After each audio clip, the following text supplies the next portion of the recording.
Stories that coincide with what we're talking about here in general, and it's pretty amazing when you actually think about it. This next one is pretty interesting. This is a quote from Aleister Crowley, which is you guys are going to see why it's interesting when you see this. So it says, Azoth was considered by occultist Aleister Crowley to represent a unity of beginning and ending by tying together the first and last letters of the alphabets of antiquity.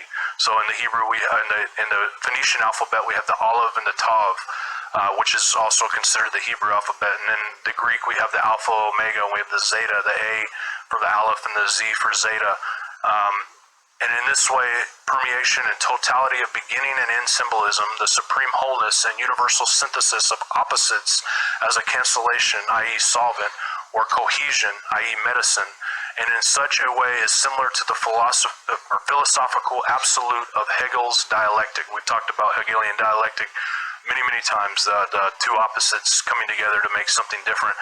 And it says, Crowley further made reference in his work referring to Azoth as the fluid, calling it the universal solvent or universal medicine of the medieval alchemical philosophers, as a unifier or unification of a certain extreme instance beholden to a contradict, unreconcilable nature if otherwise sought apart from the philosophical idea of Azoth. And you see some of these symbols, and a lot of times you'll see these symbols put together, and many times that I've noticed that these symbols put together, not always, maybe not always, hopefully not always, but a lot of times when you put them together as a symbol, there's people that are teaching Kabbalah that put these things together, so it makes a lot of sense. And you know, some of these people you find out, it's like, wow, they're teaching Kabbalah, then you look at this, and you see, well, it made sense. Maybe I should have paid heed to the symbolism being used in the thing. So absolutely. Yeah. So going on to this next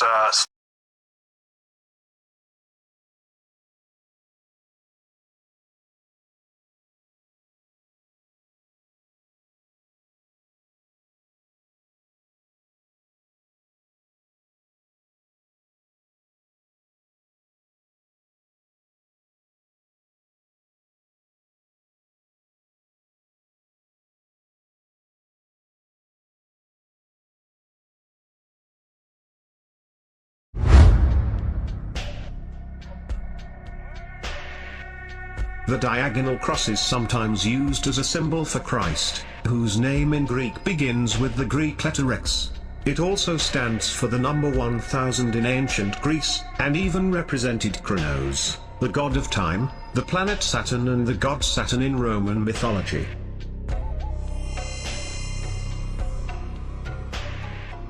The Chi-Rho monogram, XP, in English CHR, is also pre-Christian. This could not be entirely overlooked, nor Liddell and Scott's statement that it stood for Kronos. Kronos was the Greek name of Saturn, who was only another aspect of Tammuz.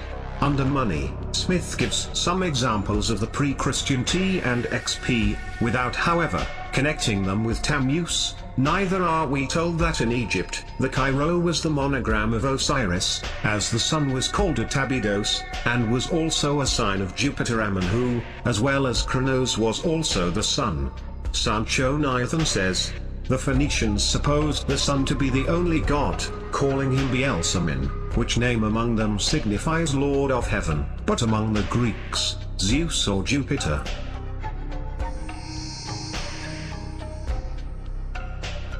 The The letter Chi was also used by the Greeks as a solar symbol and was connected to Saturn as the abbreviation of his name, Chronos, as was the wheel-shaped sign formed by the first two letters combined, the so-called Chi-Rho. Both abbreviations were adopted by the Christians as the initials of Christ, and are still in use today, the Chi appearing in our shorthand word for Christmas, Xmas. The bind letters, or monogram, Chi-Rho became one of the most prominent of Christian symbols, and can still be seen in almost any Roman Catholic church.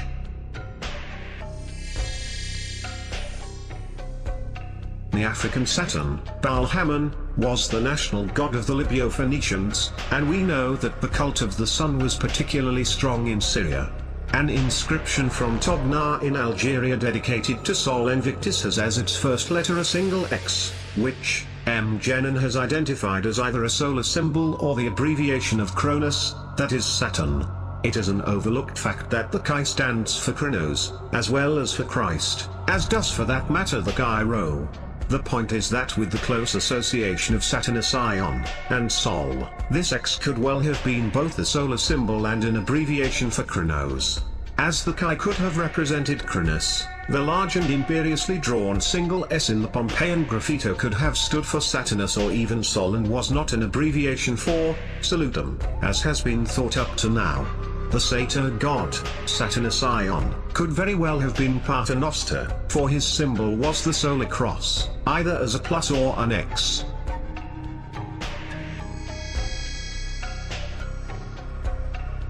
The following are the monograms of Osiris. They are also the monograms of Jupiter Ammon. This character is to be seen upon one of the coins of Decius, the great persecutor of the Christians, with this word upon it. This word in the same manner is found on the staffs of Isis and Osiris.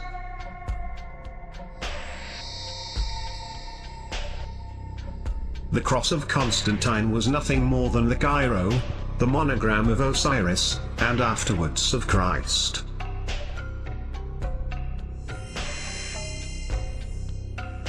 Sab, or Seb, was the name of the Egyptian Saturn, the father of Osiris and Isis.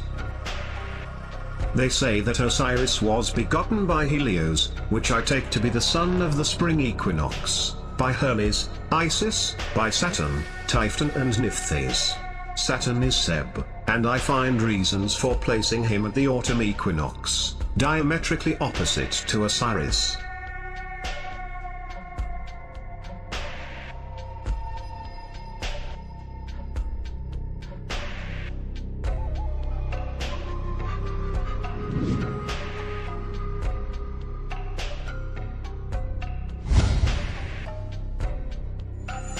In the inscription on Hermapian's obelisk the sun is called the great god and lord of heaven, lord of time, Horus, lord of light, all which appellations belong to Osiris, as Saturn Chronos, Uranus and Sol.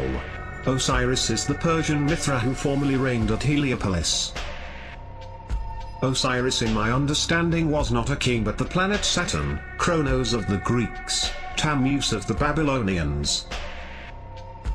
Like Saturn in Phoenicia, Osiris in Egypt is represented with many eyes, and Mithra has 1,000 eyes. Osiris, like Saturn, is connected with the color black. The Babylonian Bel Mithra was Bel, and also Saturn, Chronos, and Sol. The original form of the Arabian, Phoenician, Egyptian and Grecian worship was that of the sun. Karanos, Chronos, Sada or Saturn, El, Sol Saturn, Azar, Fire, Azar, Azar El, Saturn, Osiris, Sol Saturn, the Hebrew El, Theos, the Greek Zeus, Sun, Theos, the Hebrew Dionysus, Baal, Iach, Iako, Greek Iachos, Yahoo, Habal, Apollon.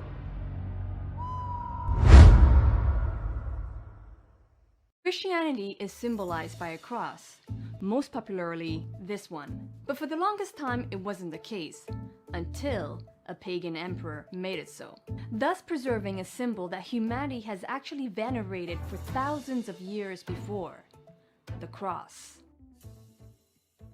Hi, my name is Sandra and welcome to Chasing Gods. If you're curious about the origin and meanings of symbols in mythology, make sure you subscribe.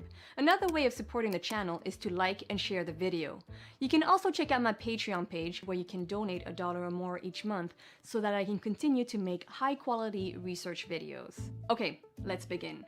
With Christianity. How did the cross enter its world? It may seem obvious that its symbol is a cross because Jesus was crucified on it. But Jesus also turned water into wine and healed hundreds of sick people. Why not a symbol of a grapevine or a sick person? Also, it should be noted that Jesus was most likely crucified on a straight or T-shaped beam. A lot of information can be found in studying words. See, the English word cross comes from the Latin word crux to denote the torture device used for capital punishment during the Roman era. Criminals were put in various inhumane ways on these wooden objects, which were most commonly shaped as a pole or a T, and they were to suffer an excruciating slow death. It's actually where the word excruciating comes from. Remember that the New Testament, which recounts the life and death of Jesus, was originally written in Koine Greek, an ancient Greek dialect, and later translated to Latin. So crux was actually translated from stavros, which has the same connotation. In the original Greek New Testament, stavros was often written in an abbreviated form, like this. The Greek letter tav and letter rho were superimposed to form a single character. This monogram, called the taphro or stavrogram, would later become one of the Christian symbols. But until then, it was just a way of abbreviating the device on which Jesus died on. In the first 4 centuries of its prominence, Christianity faced a lot of persecution by the Roman Empire. So Christians had secret symbols in order to recognize each other. There was the ichthys fish, the alpha and omega letters, the dove, and the anchor. There were more, but the cross was not one of them. Until came Constantine I, the first Roman emperor to have converted to Christianity. Before converting, Constantine was a pagan like the majority of the Roman people and their ancestors, worshipping different gods, including the all-seeing and almighty sun god, who's symbolized by a cross. Now you see where I'm getting at. Let's keep going. Rome was going through a civil war in the early 300s, and Constantine, then just a ruler of the Western Rome, was about to become the sole Roman emperor. It was said that on his way to battle against the Roman emperor Maxentius, Constantine and his Gallic troop saw something miraculous in the sky, a huge cross. The following night, Constantine dreamt of Jesus Christ telling him to make what he had seen in the sky the symbol of God, and to conquer by it. Affected by this dream, Constantine ordered for all arms and flags to be marked by a certain sign, the Chi cross, the first letter of Christ, or Christos. Other accounts say that the mark was a Chi-Rho, a superimposed monogram of the first 2 letters of Christ, Chi and Rho. Early biblical authors had a thing with making sacred words into codes by using the first 2 letters and putting a line on top. The New Testament is full of these nomina sacra. In 312, Constantine and his soldiers eventually overthrew Maxentius and his men, and to them, this was done with the divine intervention of God, the Christian God, marked by the cross. From here on, these divine symbols eventually became those of the Roman military, and thus the Roman empires. Before Constantine died, not only did he get baptized, but he also made Christianity the official religion of the Roman Empire. Therefore, the Chi and the Chi-Rho also became the symbols of Christianity, along with other monograms based on the initials of Jesus Christ. And gradually, they transitioned into the bare cross. We'll find out later how Constantine could have had such a dream and vision, but first, let's get into a little bit of numismatic, the study of coins. When we look at ancient Roman coins from around the time of Constantine, we witness the transition from paganism to Christianity. We can see the variations of monograms like the Chi, the Chi-Rho, and the taphro. We can also find a wealth of pagan iconographies. One of them is the Roman sun god, Sol Invictus, crowned by sun rays, and next to him is an equilateral cross. It's not certain if this was meant to be a Christian cross, but it should be known that the cross was a symbol of the sun god across ancient Europe, Asia, and other major continents. The symbol is also called a solar cross or a sun wheel. It's been found in the Neolithic to Bronze Age of European history, and variations of it are found throughout the rest of the ancient and modern world. The sun god is the all-being protector of truth and justice because it sees everything as it travels across the skies, oftentimes on a chariot led by 4 horses, sometimes 1. Some historians say that the sun cross stems from the look of the chariot's wheel. If we were to go back further in time with those European coins, say 100 BC, we'd be able to find a symbol of the single horse or the single wheel that represent the sun god. And within the wheel is the equilateral cross, which is also found in ancient European artifacts. In ancient Mesopotamia, modern-day Iraq, the sun god was Utu, later known as Shamash. He's symbolized by a sun disk, which is also comprised of a circle within which there is a cross along with crossing sun rays. The sun is a giver of life and therefore also represents life. Many 6th century Christian authors associate the cross with the tree of life. The Ankh of ancient Egypt represents the key of life. It's shaped as a cross with a loop on top and existed as early as the 29th century BC. Throughout the world, especially in Asia, the cross or the wheel exists in the form of a kolowrat, a cross with its arms bent in one direction. This type of cross also bears celestial significance, like the sun or the 4 directions or 4 seasons. The broken arms add the effect of a rotation found universally, like the circling of the planets, the galaxy, and overall life. The cross has been present in our history from as far as we could dig. It seems evident that Constantine had established a Christian version of the cross for sake of smooth transition from polytheism to Christianity. However, it's possible that it wasn't done strategically, but subconsciously. As psychoanalysts Carl Jung believes, there are symbols and images in humanity's collective unconscious that keep resurfacing through dreams and eventually get converted to art and mythology. Constantine's dream of the cross as a symbol of God is therefore not incredible. The cross has been venerated for thousands of years before his time and during it. According to Jung, anything we have heard or experienced can become subliminal, that's to say, can pass into the unconscious. The unconscious expresses itself through dreams, and Jung says that our dream life is the soil from which most symbols originally grow. He also adds that our unconscious impressions quickly assume an element of unconscious meaning that is physically significant for us. In other words, the symbols in dreams have meanings that is personal to the dreamer. The sun god's cross may have represented the ultimate united god among the other deities in Constantine's deep unconscious. It's also possible that the importance of a united Rome through one religion metamorphosed itself into a solution-driven dream, being of Christ telling him to conquer by the cross, the symbol of God, and thereby uniting pagans and Christians under one familiar symbol. Just a speculation. As for seeing a majestic cross on the sun horizon, it's possible that he had seen a natural phenomenon called sundogs. These happen when sunlight is refracted by ice crystals in the atmosphere. Sundogs can actually be seen anywhere in the world during any season, but are most obvious when the sun is on the horizon. So much for miracles, huh? But hey, even if we know the science behind it, it's still quite a glorious sight.